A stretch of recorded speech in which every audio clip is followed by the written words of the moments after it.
Hello and welcome. Today we're going to begin by learning about a British engineer who was placed second on the list of greatest Britons of all time, Isambard Kingdom Brunel. Once we have learned a little bit about his achievements, we're going to discuss a Brunel-inspired task, which will involve you making powered boats. Brunel was born in 1806 and is considered one of the greatest engineers of all time. His designs stand the test of time, and his influence on STEM can still be felt today. His design and problem-solving skills, as well as his understanding of engineering and mathematics, ensured that his designs worked and improved people's lives.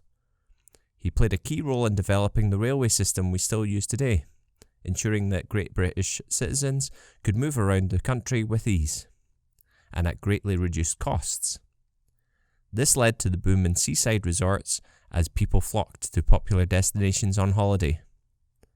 The railway system also played a key role in the success of the Industrial Revolution, which saw a boom in the manufacturing output of the country, producing and exporting goods on a scale never seen before in Great Britain, whilst generating many millions of jobs, though not all of them safe. Brunel played a key role in the design and development of the SS Great Britain, which in 1843, using a propeller designed by Brunel, became the first propeller-driven, ocean-going iron ship to cross the Atlantic, the largest ship on the seas at the time.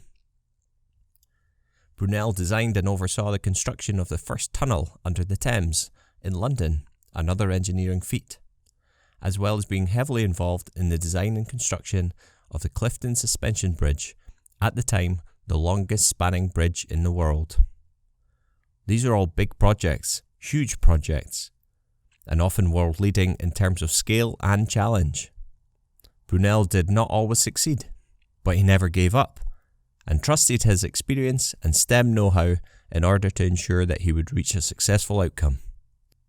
Something we can all take inspiration from. Today we're going to be designing and making powered boats. The power will come from the potential energy stored in a rubber band. As you twist a rubber band, it builds up potential energy.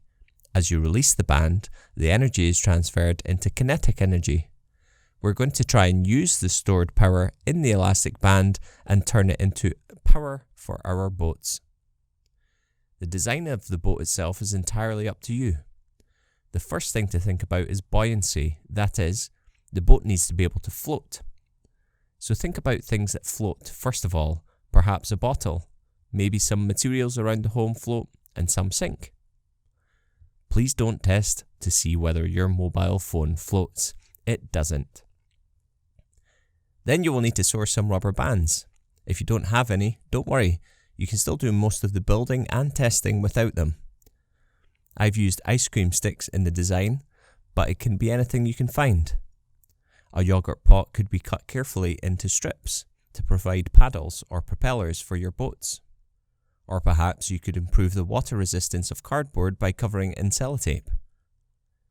If you're feeling particularly fancy, channeling your inner Brunel, then perhaps you could try changing the angle of the propellers or paddles and trying through trial and error to see if you can make better use of the potential energy from the band. If you're feeling very, very fancy, you could even try adding in some gearing to your design. Brunel would be very proud of this. In gearing, if we turn a large gear or wheel one revolution, it will spin a smaller wheel many times faster. This may not help with your boats, but perhaps something to investigate. If you're struggling, then you may want to Google or YouTube elastic band boats for inspiration. Good luck, happy sailing, bon voyage.